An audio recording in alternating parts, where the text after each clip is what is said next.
in a certain region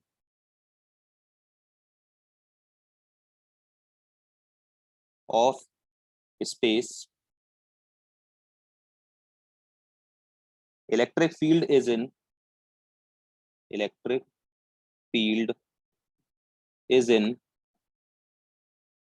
z direction. Electric field is in z direction throughout.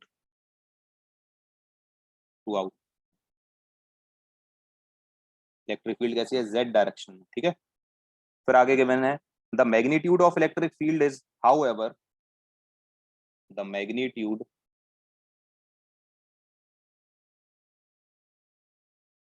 Magnitude of electric field,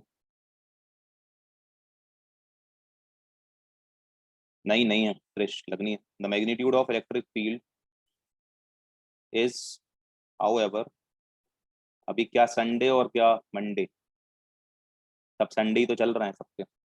the magnitude of electric field is however not constant, ठीक है। जो electric field का magnitude है इस बार constant नहीं है, मतलब electric field कैसी है, वेरिएबल, वेरी करेगी, ठीक है। The magnitude of electric field is not constant but increases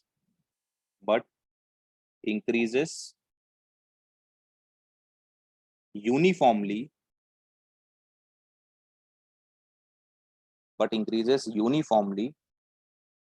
along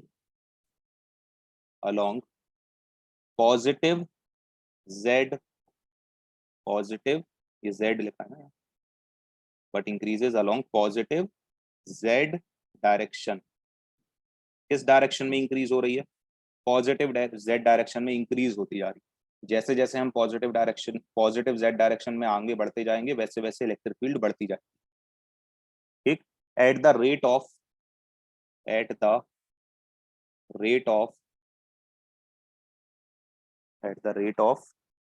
10 raised to the power 5 Newton पर कूलम, +5 है ये, पर मीटर किस रेट से इलेक्ट्रिक फील्ड बढ़ रही है, 10 raised to the power 5 Newton पर कूलम पर मीटर के रेट से इलेक्ट्रिक फील्ड बढ़ रही है। मतलब यदि हम 1 मीटर आगे जाते हैं तो कितनी इलेक्ट्रिक फील्ड बढ़ जाती है, 10 raised to the power 5, ठीक है।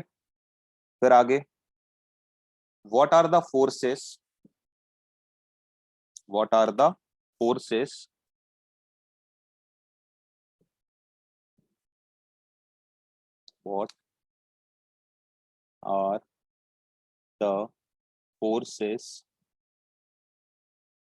experienced by a system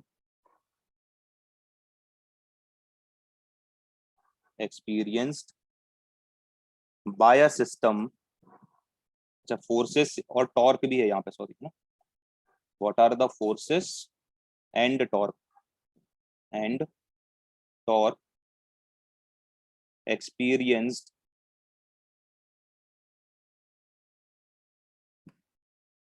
by a system,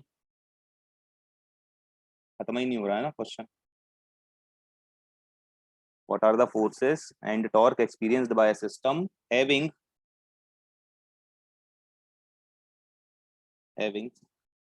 total dipole moment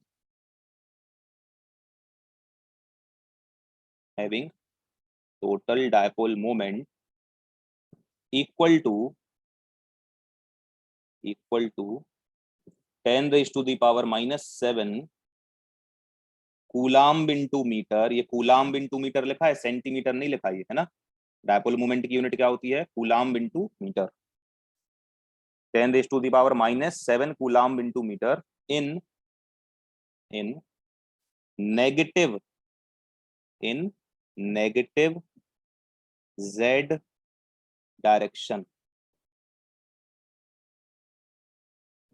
in negative z direction. हो गया फाइनली खत्म। अब एक बार जल्दी फटाफट पूरा क्वेश्चन रीड करो पहले तो, एक एक लाइन अच्छे से,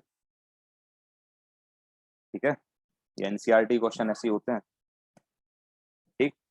तो एनसीईआरटी तुमको पूरा ऐसा नहीं कि तुमको पूरे उसी में लगे जाना है ना, एक एक क्वेश्चन तुमको सॉल्व करने हैं, एग्जाम्पल सॉल्व करना है, ऐसा कुछ नहीं है।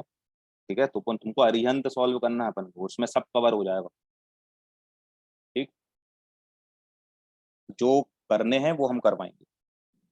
ठीक है, पूरी एनसीईआरटी नहीं सॉल्व करी जाती कि उसके तुम सारे क्वेश्चन में लग गए, सब भूल जाओगे कितने हैं और ऐसे ऐसे।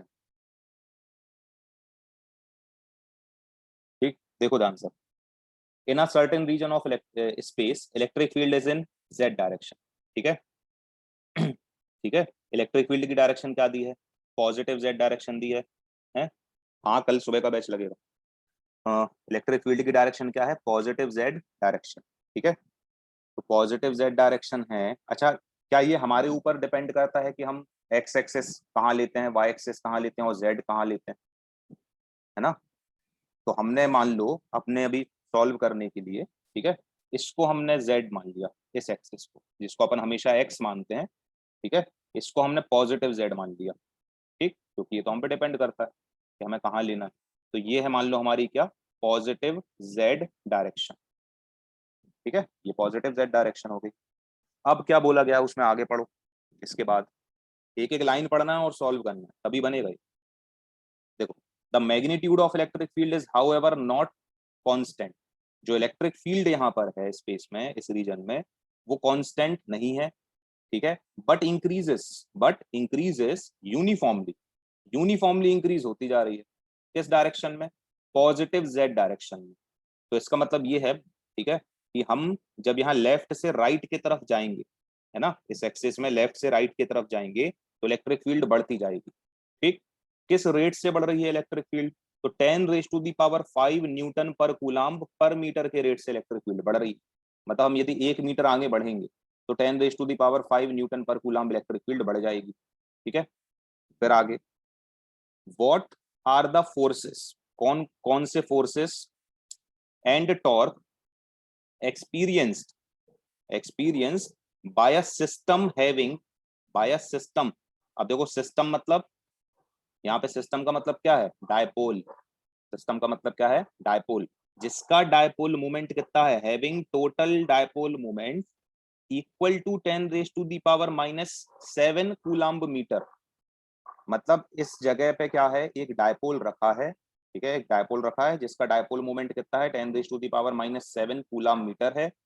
और उसकी डायरेक्शन कैसी है, उस डायपोल मोमेंट की डायरेक्शन कहाँ है, in negative Z direction. Negative Z direction में है इसकी डायरेक्शन, किसकी, डायपोल मोमेंट। यदि डायपोल मोमेंट की डायरेक्शन नेगेटिव जेड डायरेक्शन में है तो वो डायपोल इधर, इधर पर किस तरीके से रखा होगा, देखो इस एक्सेस में किस तरीके से रखा होगा वो डायपोल।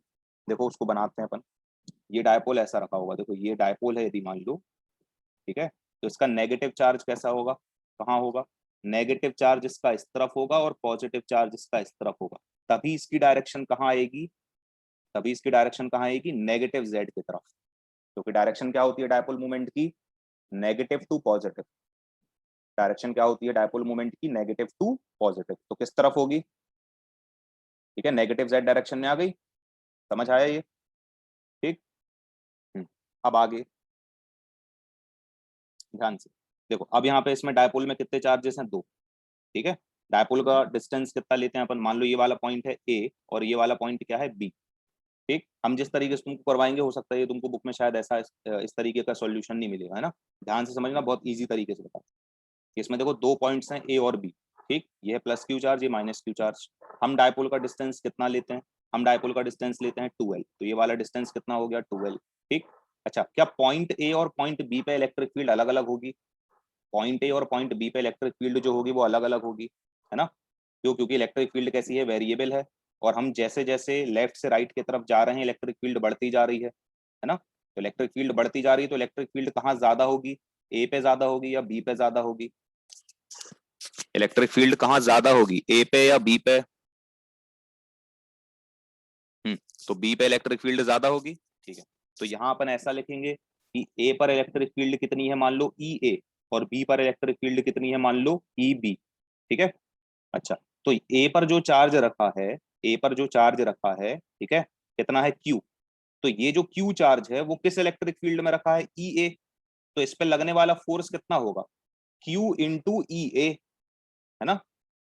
ये जो हमारा ए पे जो चार्ज रखा है वो किस इलेक्ट्रिक फील्ड में रखा है, उधर मैग्नीट्यूड कितना है, ई ए। तो उस पे लगने वाला फोर्स कितना हो जाएगा, उस पे लगने वाला फोर्स हो जाएगा क्यू इंटू ई ए। इसको ऐसा लिख लो, एफ ए इक्वल टू, ठीक है, जो चार्ज ए पर रखा है उस पे फोर्स कितना लग रहा है, क्यू इंटू ई ए। ठीक, अब जो चार्ज बी पे रखा है उस पे कितना फोर्स लग रहा होगा, इस वाली इलेक्ट्रिक फील्ड के कारण, ई बी के कारण। तो इस पे फोर्स लगेगा एफ बी इक्वल टू कितना, क्यू इंटू ई बी। तो देखो दोनों पे फोर्सेस लग रहा है। अच्छा, अब इन पर जो फोर्स लग रहा है क्या वो अपोजिट डायरेक्शन में लग रहा है, इन पर जो फोर्स लगेगा क्या वो अपोजिट डायरेक्शन में लगेगा, क्योंकि जो पॉजिटिव चार्ज होता है उस पर इलेक्ट्रिक फील्ड में, उसको जब हम इलेक्ट्रिक फील्ड में रखते हैं तो उस पर जो फोर्स लगता है वो, उस पर जो फोर्स लगता है वो कहाँ लगता है, अलोंग ही, है ना।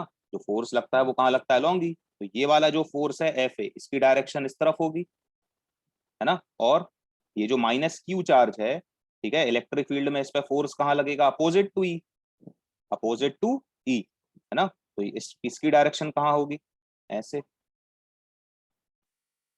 ठीक, क्योंकि इलेक्ट्रिक फील्ड की डायरेक्शन कहाँ है, पॉजिटिव जेड डायरेक्शन में, ये इलेक्ट्रिक फील्ड की तो डायरेक्शन है ना। तो एक पे फोर, तो दोनों फोर्सेस कैसे हैं, अपोजिट डायरेक्शन में है, ठीक है। चलो अब आगे बढ़ते हैं इसमें। अब देखो ये पूरा डायग्राम सबको समझ आया कि नहीं आया भैया, पहले बता दो जल्दी से।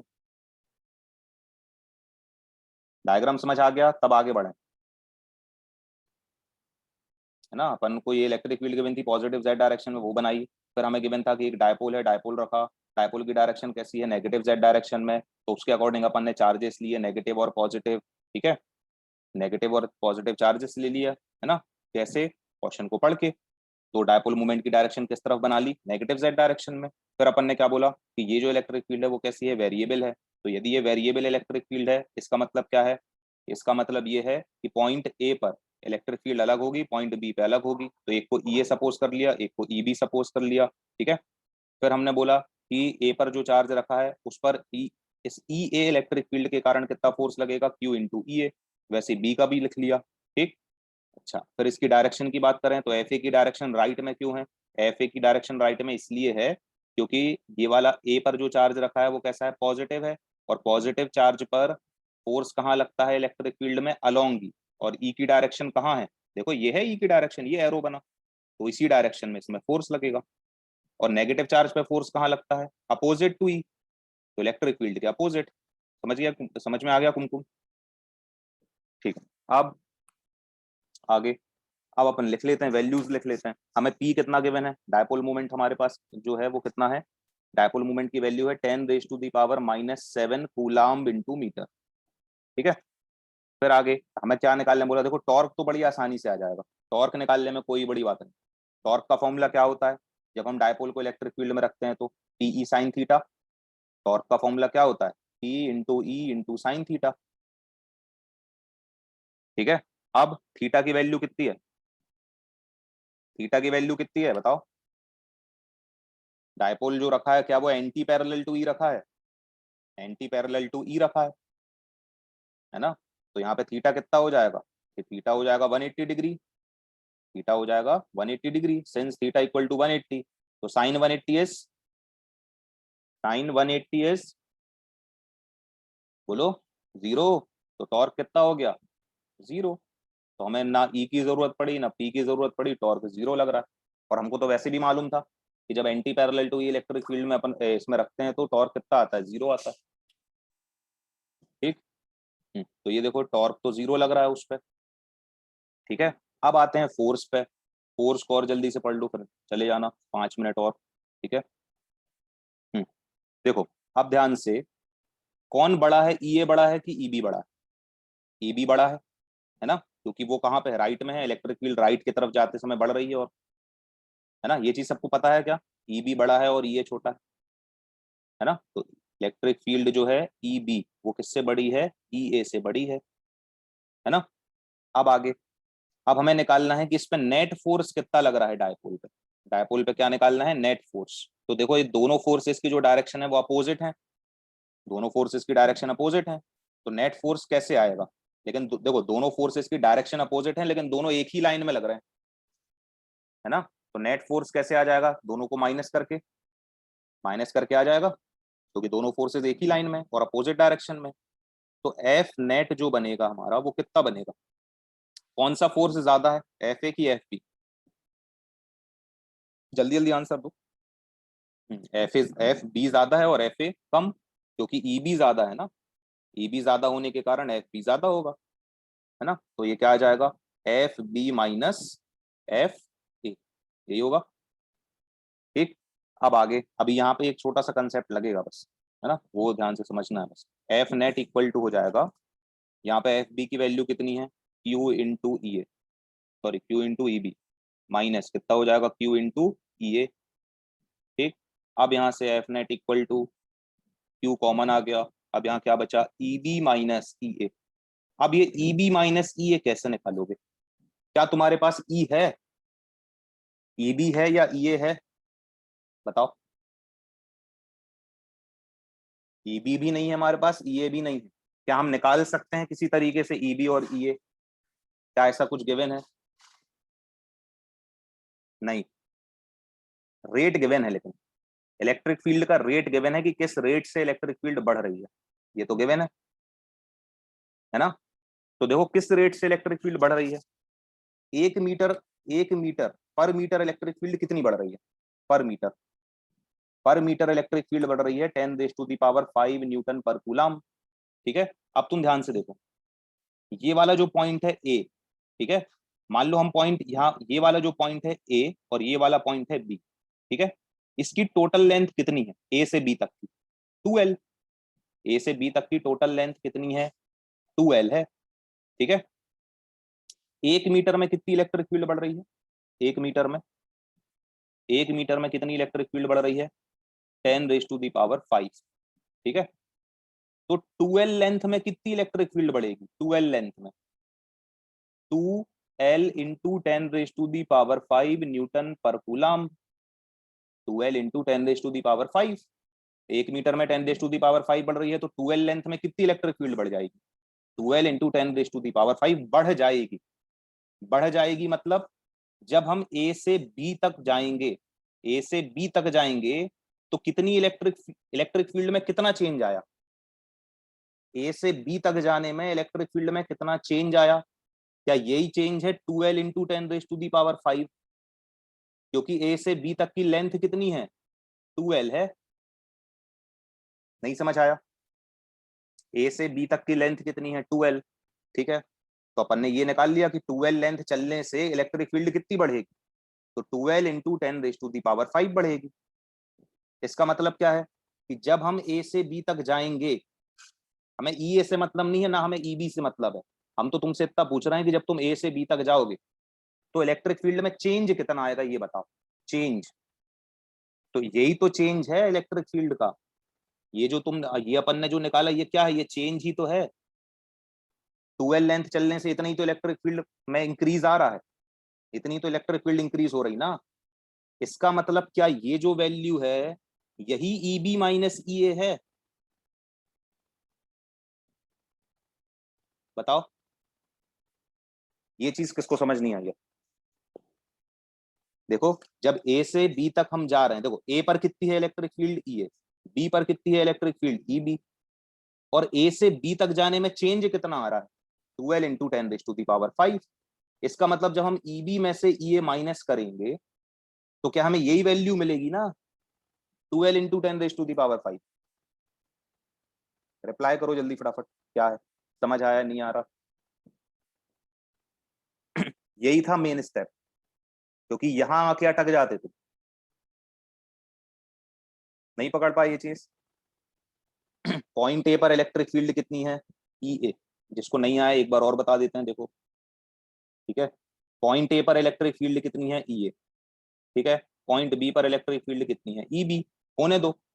ठीक, अब ए से जब हम बी तक जा रहे हैं तो इसमें चेंज कितना आ रहा है? कितनी इलेक्ट्रिक फील्ड बढ़ गई? तो 2L लेंथ चलने से कितनी इलेक्ट्रिक फील्ड बढ़ी होगी? ए से बी तक जब हम गए तो हम कितना चले? 2L। तो 2L लेंथ चलने से कितनी इलेक्ट्रिक फील्ड बढ़ेगी?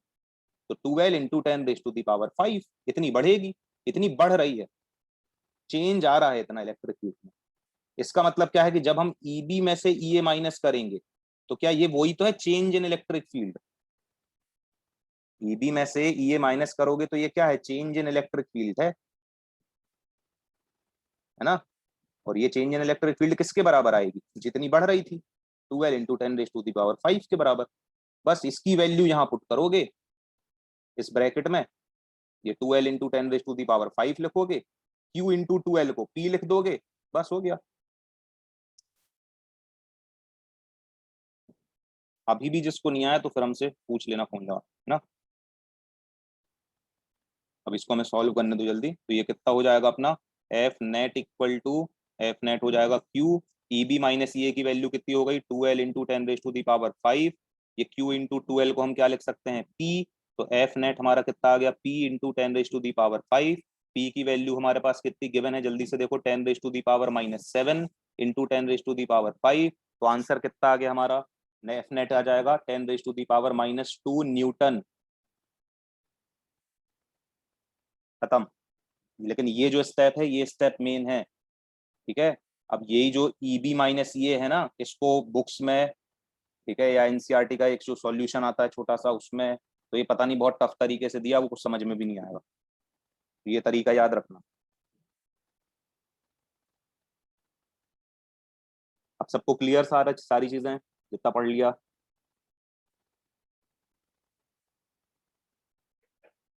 अब आज तुम लोगों ने फ्लक्स नहीं स्टार्ट करने दिया, अब कल से सबसे पहले स्टार्टिंग से ही फ्लक्स ही स्टार्ट होगा, ठीक है। और कल याद रखना टाइमिंग, अब कल से 5 बजे लगनी है, लेट मत आना, ठीक है। लेकिन आज बहुत अच्छे क्वेश्चन हुए हैं ये दोनों।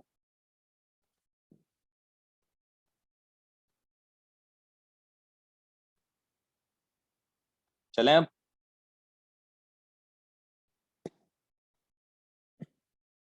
चलो, bye, good night, thank you. हाँ, मॉर्निंग वाला जो बैच लगता है अपने टाइम पर ही लगेगा, ठीक है।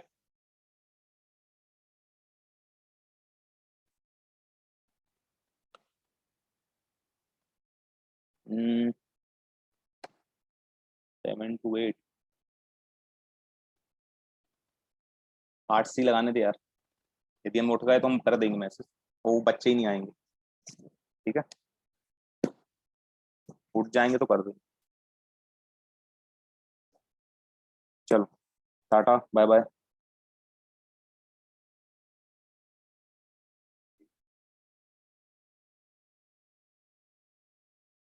हाँ, 8 से ही है।